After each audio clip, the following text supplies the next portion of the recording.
So all the magic that I used in Enchantress and Apprentice is authentic magic.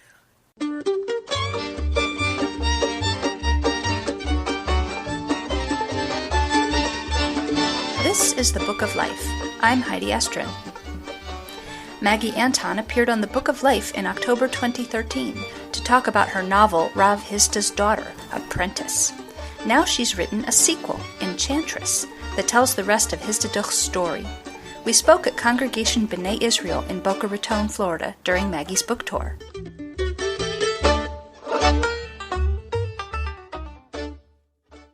Maggie Anton, welcome to Florida. Thank you. Thank you much for inviting me. So let's talk about Enchantress. Rav Hisda's daughter, the main character, was a historical character, and she appeared in the previous book, Apprentice. So remind us who she was and recap the first book just briefly. Well, Rav Hisda's daughter appears in the Talmud in 3rd and 4th century Babylonia, which is the same as modern-day Iraq.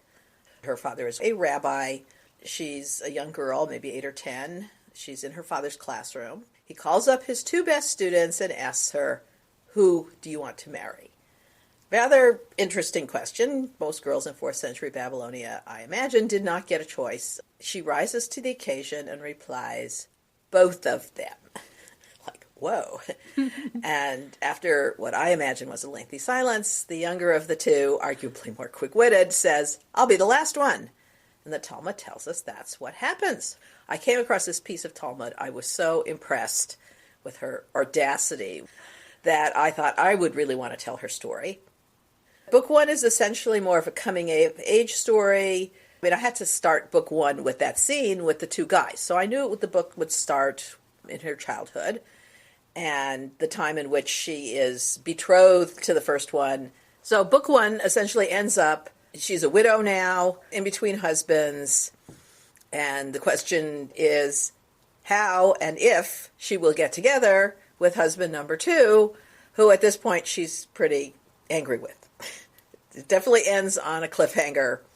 Oh, by the way, in the research about Rav Hisda and his family, I discover that Rav Hisda casts spells. My heroine's second husband casts spells.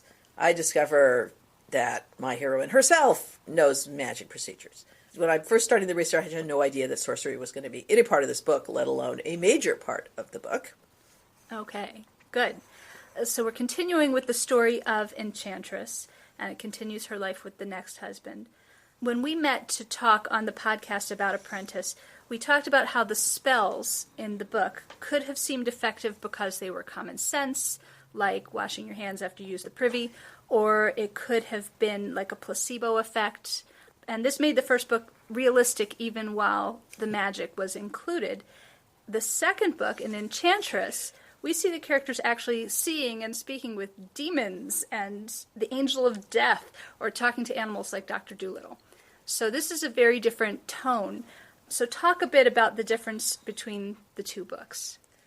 Even though all the magic in both books is authentic, by that I mean it comes from the Talmud, it comes from amulets and magic manuals from the time. The first book, as you said, it could be the placebo effect. They could have had it happen in a dream. Someone casts a spell to change the weather, and the weather changes, but it could have changed anyway. Right. I skirted around whether their incantations actually had any real effect. But yeah, when I got to Enchantress, I realized I have a decision to make here. In the Talmud, second husband Rava creates a golem. He does it. Rabbi Oshaya creates a 1/3 size calf to eat every Shabbat. Rava resurrects a rabbi who's been killed. The rabbis have a magic ring that allows them to talk to animals. They consult with demons. They know how to conjure up demons. And I realized there's no way I can pussyfoot around that kind of magic and have it be a dream or placebo or something. And if I wanted to be true to the Talmud, if I wanted for my integrity to write what the rabbis in the Talmud actually do, I was going to have to jump the fence to fantasy. Mm-hmm. I mean, and I wrote in first person. So this is what Hisda sees and feels and believes. And I said, she's there. This happens to her. According to the Talmud, this happens to her husband. Sorceress really changes someone into the donkey in the Talmud. It's going in there. Far be it from me to judge whether any of this stuff really happened. I am writing a novel, after all. It just seemed to me to leave that out or try and finagle around it would be disingenuous. Right. Who am I to argue with the Talmud? Exactly. Well, I mean, that's the whole point. But if I'm going to write a book about these characters, I can't pick and choose only the kind of magic that we could explain. The magic they do that we can't explain, well, I'll just leave that out. Right. So have you gotten any pushback from readers because the first book is basically historical fiction and the second one is fantasy? They've switched genres in the middle of this duo of books. Not so much from readers. They seem to be going along with this. But a Orthodox Jewish newspaper who had reviewed all my other books very favorably, when the reviewer reviewed Enchantress favorably, the editorial board of the newspaper said, no, we're not going to print this. We don't want to show these great tzaddikim, our great Talmudim, doing magic. Orthodox rabbis who really study Talmud, they know that all this stuff is in there. Huh. Okay, so it's like a dirty little secret from their point of view, or? I'm not sure what it is. I don't see why it should be a secret. A lot of these Talmudic incantations and spells have turned into prayers and blessings in our prayer books. I can see a very fuzzy border between a prayer and a blessing and an incantation and a spell. Okay, so this all ties into a question I was planning to ask you. It seems that sorcery was interwoven into daily life in a big way in ancient Babylonia.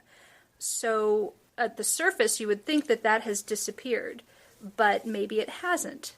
So how is the magic of those times still influencing Judaism now? It is definitely still influencing Judaism. The Mishra Beirach that everybody says in synagogue, which in traditional synagogues is said with the person's mother's name. The only time when a person is mentioned with their mother's name, not with their father's name. And the reason that is like that is because in the Talmud, they tell us that incantations and spells for healing are written and said with the mother's name. And so we still say healing prayers with the mother's name, just like the rabbis told us to say healing incantations with the mother's name. What we call Tefillah Chaderech, the traveler's prayer, is actually from an incantation in the Talmud for an amulet for merchants. Because, of course, merchants on the Silk Road, it was dangerous. There were bandits, highwaymen, sandstorms, storms at sea. They needed an amulet for protection, and everyone in those days wore an amulet. Josephus, when he talks about the army, all the soldiers wore amulets. Certainly you needed protection. All children wore amulets. 40% of kids back then did not see their 10th birthday. And people believed in those days, and I'm not saying people don't believe it still, but certainly in those days, people thought that misfortune and disease and miscarriage, those kind of things, were on account of demons and the evil eye, or maybe curses. And so you needed protection, and you would go to a sorceress who would write you an amulet or an incantation bowl. But even today, I never have to explain to any audience what demons, the evil eye, or curses are. In the Orthodox words particularly, you don't tell people you're pregnant until you're way pregnant. You don't have baby showers, or at least they didn't, because we don't want to tempt the evil eye. I mean, you hear people say Kenahora, which is like no evil eye. It's hard to get rid of the thought that telling people good stuff is going to somehow attract negative attention. Even though we can't explain why we're worried about this, I think there's something human about it. And in those days, they actually did something about it. They had amulets. And you see lots of people with the red threads still, car mezuzahs with the traveler's blessing on it. And let's face it, driving a car is pretty dangerous, perhaps even more dangerous than the poor merchants on the Silk Road. So a lot of this is still with us. I know of half a dozen Judaic pottery artists who make modern bowls. They call them blessing bowls because they only put good incantations on there or prayers for you. We want to make blessings for newlyweds, for people expecting children. So with sorcery being so common back then, and still a big influence, and with so many clues included in the Talmud, why is it only recently that we've become aware of the prevalence of magic in ancient life? In the late 1800s in Iraq, they started digging up these incantation bowls. Archaeologists did. And for the most part, Jewish scholars ignored them. I mean, Jews have been accused of doing sorcery and magic and all kinds of being in league with the devil. So they didn't want to admit or point to the fact of Jews doing sorcery. So it was kind of quiet. But then the Iraq War happened in 1991. And nobody's minding the store at all these archaeological sites. So looters, archaeologists, Indiana Jones kind of guys raced in there to dig up everything they could while they had a chance before order is imposed again. And they dug up thousands upon thousands of these incantation bowls, almost under every house. They were clearly ubiquitous. They come from 4th to 6th century. They're written in Aramaic and Hebrew characters. They call upon Jewish angels, Adonai Sabaoth. They even have Yod-Heh-Vav-Heh in there. They're not afraid to say it. They quote Torah, many of them. Some quote Mishnah. Also, when they found all these bowls, some of them were in Syriac. The Christian priests were writing them. Some of them were Persian. The Magi, I mean, that's where the word magic comes from. They were writing it. It wasn't just Jewish. Jewish scholars, of course, are interested in the Jewish ones. But magic was really just everywhere in the Mediterranean, Middle East culture, and in China and India, everywhere. Scholars could no longer ignore them. But also, we're into the end of the 20th century. Jews are not worried about being accused of doing sorcery anymore. Now, this is like interesting. And they found so many of them that it really gave you an insight into this time period and this culture that all we know about it is what we have in the Talmud. This is the first and only archaeological evidence for the Jews of the Talmudic period. And then once scholars started looking into this, then they started looking for amulets, all kinds of other ancient Jewish magic, which of course they found. If you want to look for it, you'll find it. And I'd say the coup de grace was in the Cairo Geniza. Jews do not just throw away old prayer books or papers that have names of God. They store them up until they have a bunch of them, and then they bury them. Well, the old synagogue in Cairo had a very large Geniza, storage room, that was several stories high. And so there was maybe 1,500, 2,000 years worth of stuff in there. Anyway, in the late 1800s, Solomon Schechter heard about this, and he gave him a bunch of money and said, I'll take it away. It's your garbage, right? He took it back to Oxford, Cambridge. They translated a lot of the obvious texts. But of course, at the bottom, with the oldest stuff, is millions of fragments, pieces of documents that is the world's worst jigsaw puzzle. You have a million pieces and you don't even know how many puzzles it is. Well, recently, a hedge fund billionaire in Toronto gave umpteen $1 million to digitalize all these fragments, take pictures of them, digitalize them, and write computer programs to match them all up. They found like half of these things were magic manuals. Lists of angels and the properties of the angels and which angels to call upon for which kinds of magic and which kinds of healing and all kinds of spells and procedures. So all the magic that I used in Enchantress and Apprentice is authentic magic. All my spells either come from the Talmud or from incantation bowls and amulets or from these magic manuals. I do not include any of the nasty spells, even though my character does do a curse spell. I don't give you that. But I give you love spell. I give you lots of healing spells. The spells that I thought, it wouldn't hurt if my readers did them. Not to prevent anyone from doing the research and finding the curse spells and those kinds of things. But the magic manuals, they have now put together enough of these fragments to put together a real magic manual. And you can buy it on Amazon. And most of this magic you can't do because it needs like lion's blood and all kinds of weird procedures. So that was a lot of fun to read. Cool. So on Goodreads, you said, personally, I think this is the best novel I've written. So mazel tov on that. But what in particular makes you say so? Most of the editors in the big publishers, they acquire. They don't do the line-by-line, word-by-word editing like Bennett Cerf used to do for his clients. We imagine in the olden days, the author had this diamond in the rough and the editor really whipped it into shape. But that doesn't happen too much. Publishers want pretty much the finished, nearly perfect book. Enchantress is my 6th book, and it's the only one that got this kind of thorough editing. The other ones, it was like, oh, okay, you need the hero stronger in this scene. This time, my agent called me. I guess the editor was not quite confident about approaching me directly. And my agent said, the editor thinks that the book starts a little slow.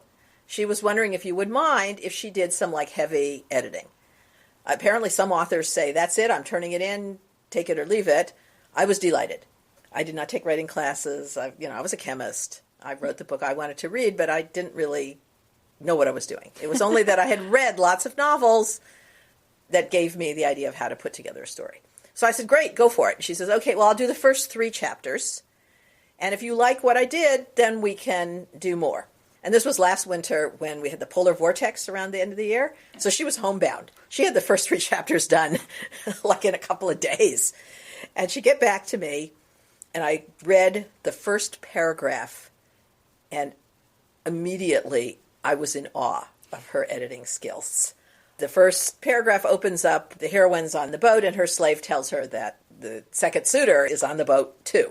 You've got the book here, so I just want to read the way that it starts.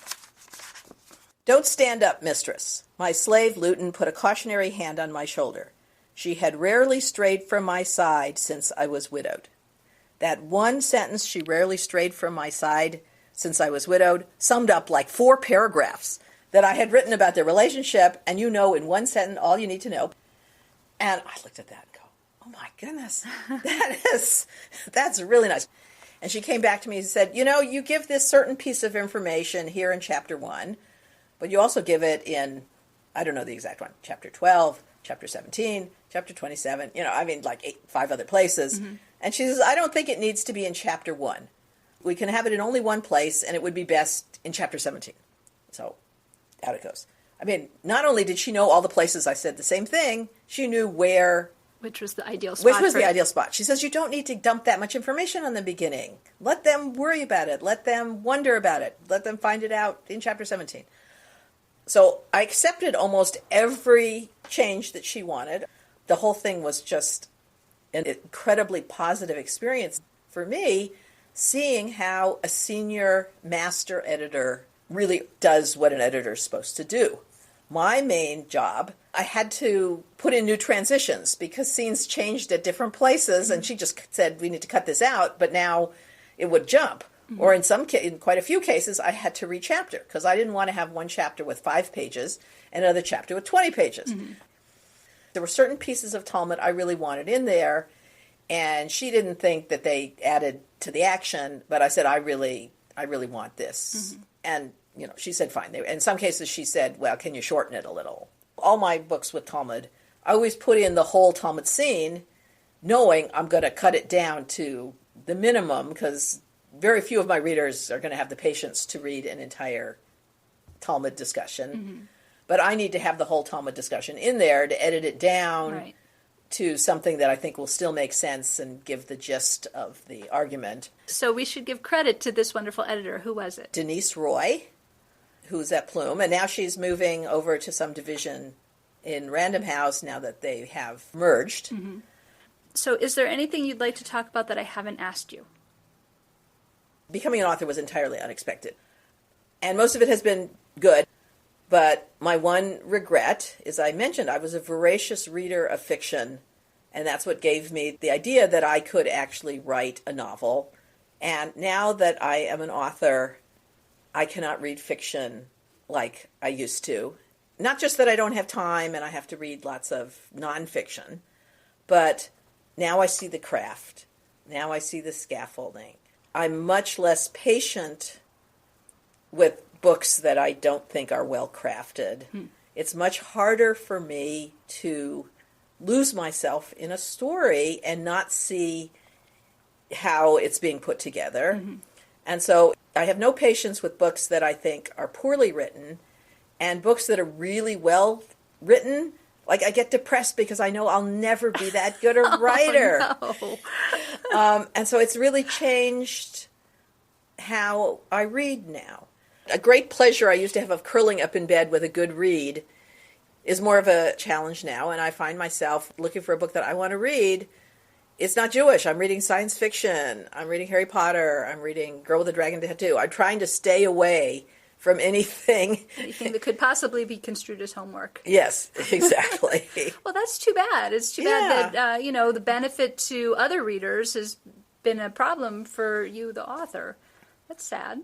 Yeah, and I mean, that's, as I said, if there's any regrets, and that was certainly unexpected. Well, Maggie Anton, thank you so much for speaking with us. It is a pleasure to be here while I'm here on this Florida book tour, that I could stop in and we could chat. Thanks.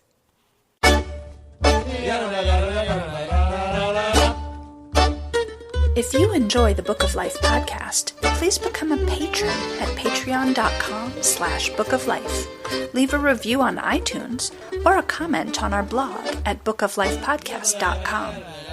You can also like our page at facebook.com/bookoflifepodcast. Follow us at twitter.com/bookoflifepod. Email us at bookoflifepodcast@gmail.com or leave us a voicemail at 561-206-2473. The Book of Life is a podcast service of the Feldman Library at Congregation B'nai Israel in Boca Raton, Florida at cbiboca.org and is supported in part by the Association of Jewish Libraries at jewishlibraries.org. Our background music is provided by the Freilach Makers Klezmer String Band. Thanks for listening and happy reading.